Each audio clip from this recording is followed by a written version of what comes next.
Hey guys, how you doing? All right, so a few days ago, I noticed that I was having some really loud squealing on my back brakes on my 2017 Nissan Maxima. So I knew at that point that I was gonna have to replace my brake pads. And I've been working the last few days, so I haven't had time to do it. But today's the day that I'm gonna be able to knock it out. So come along with me. We're gonna replace the rear brake pads on my 2017 Nissan Maxima. And you're gonna see, guys, that it's an easy job. Anybody can do it. You guys can do it. Come along with me. Let's go ahead and get this thing knocked out. And from start to finish, each tire took me about 20 minutes to do, from start to finish. And that's from jacking up the vehicle, removing the tire, replacing the brake pads, putting the tire back on, lowering the vehicle back on the ground. 20 minutes, guys. 20 minutes. Come along with me. We'll get this thing knocked out. All right, so what we got going on right here is we're getting the floor jack position.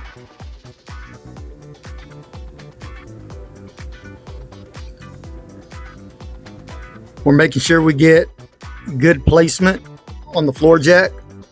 Now I'm breaking the lug nuts. Now guys, this is a 14-inch four-way lug nut wrench. If you don't have one of these in your trunk with your spare tire, I highly recommend you get one. You know, this one, I think it's only $18 at AutoZone, and it has a 17 millimeter, 19 millimeter, 21 millimeter, and a 22 millimeter. Pretty much all of your standard sizes for lug nuts. You know, the factory included lug nut wrench that comes with your spare tire, a lot of times that wrench, it's really not very good at all. You know, the hinge point, the pivot point on that wrench, usually there's a lot of play in it. Usually the socket itself is not a good fit, and you run a high risk of stripping out your lug nuts, rounding them off. This is a really good investment. $18, you get a four-way 14-inch lug nut wrench, and it may save you from having to call somebody on the side of the highway, or being self-sufficient and being able to replace your own spare tire.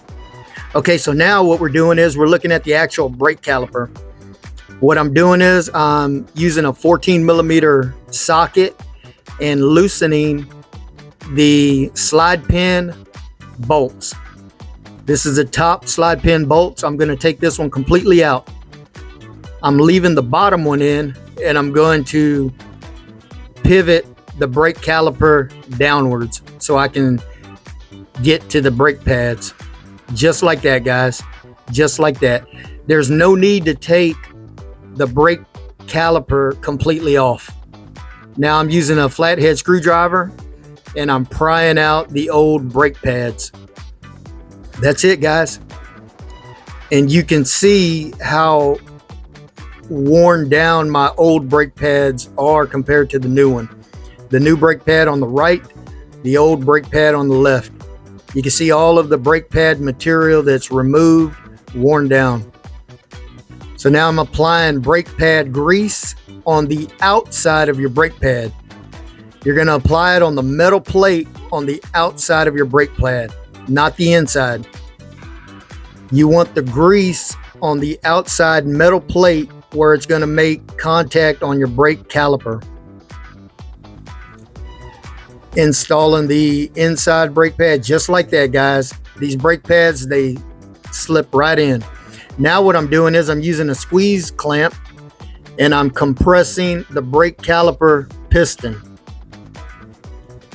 One thing I didn't include in the video is on your brake fluid reservoir in your engine bay, you want to loosen up the cap. That way you can release some pressure from your brake fluid line. Just like that, guys. Now we're going to reinstall the slide pin bolt. It's a 14 millimeter socket.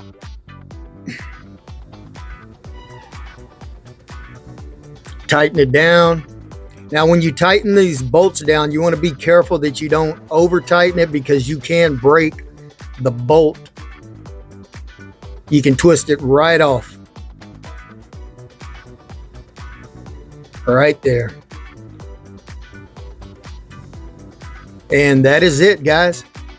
Now, obviously I had this video sped up. I think I sped it up like a 1.5 speed.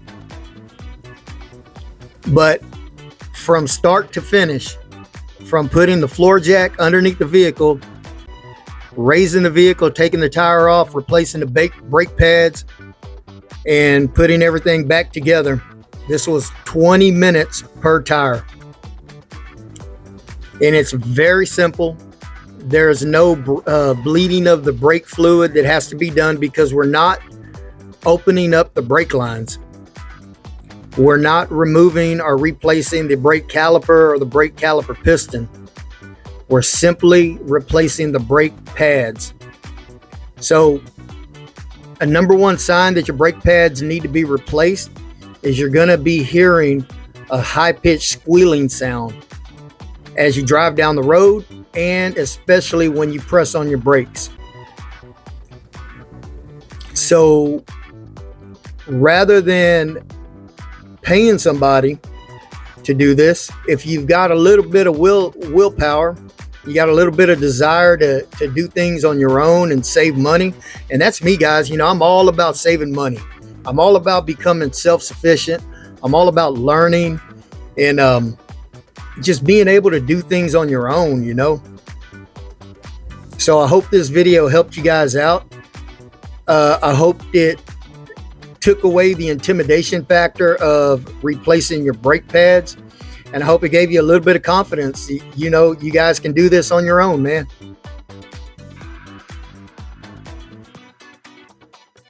All right, guys, I'm out. Peace.